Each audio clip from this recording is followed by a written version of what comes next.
Saudara-saudari pencinta renungan harian Katolik yang terkasih, dimanapun Anda berada.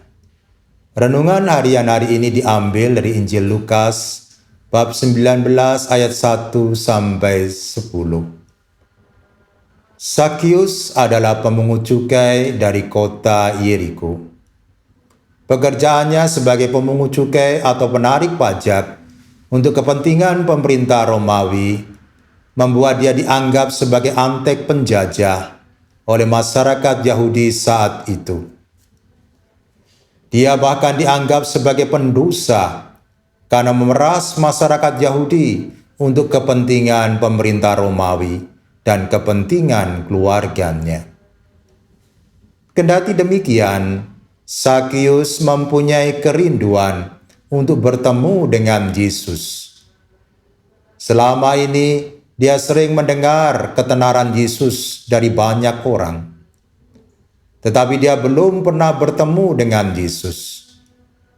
Karena itu ketika mendengar bahwa Yesus masuk kota Yeriko, ia ingin melihat orang seperti apakah Yesus itu.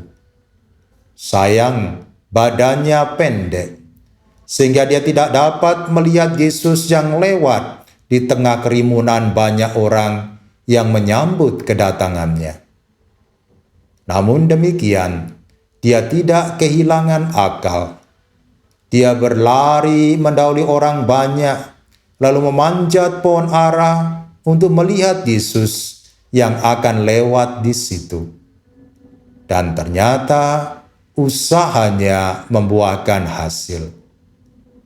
Dia tidak hanya melihat sosok Yesus dengan jelas, tetapi Yesus juga dapat dengan jelas melihat Sakius. Dan lebih dari itu, Yesus menyuruh Sakius untuk turun dan menerima dia di dalam rumahnya.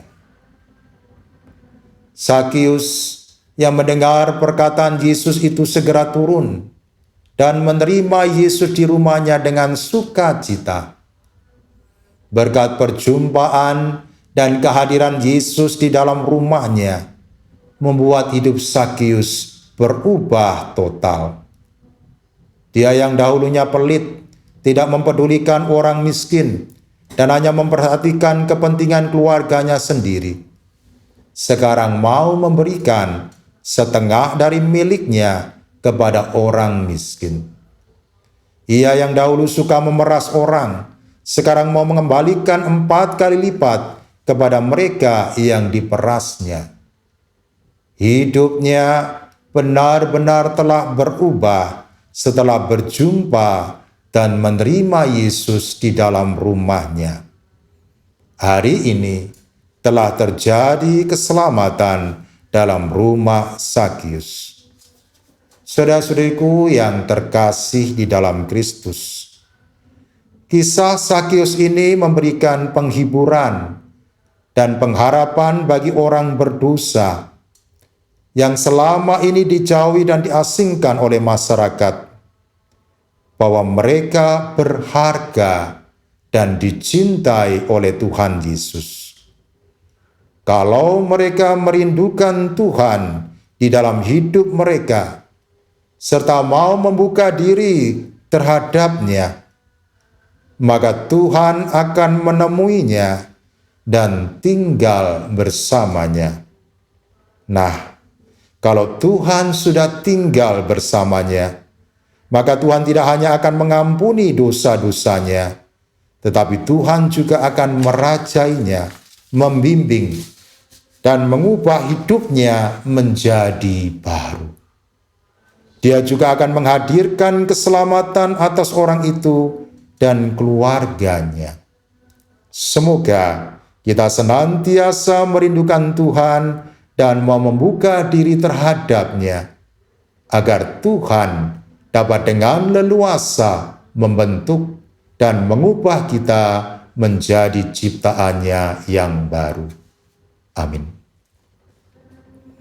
Marilah berdoa. Allah Bapa yang Maha Pengasih, melalui Putra-Mu Tuhan kami Yesus Kristus, Engkau telah menunjukkan kasih-Mu kepada Sakius, sehingga berkat kehadiran putramu dalam rumah Sakyus, hidupnya menjadi berubah. Semoga kami pun senantiasa merindukan putramu dalam hidup kami, dan mau membuka diri terhadapnya, agar putramu dapat dengan leluasa membentuk dan mengubah kami menjadi ciptaan yang baru. Demi Kristus Tuhan dan pengantara kami. Amin. Selamat beraktivitas. Tuhan memberkati Anda, Bapa, Putra, dan Roh Kudus. Amin.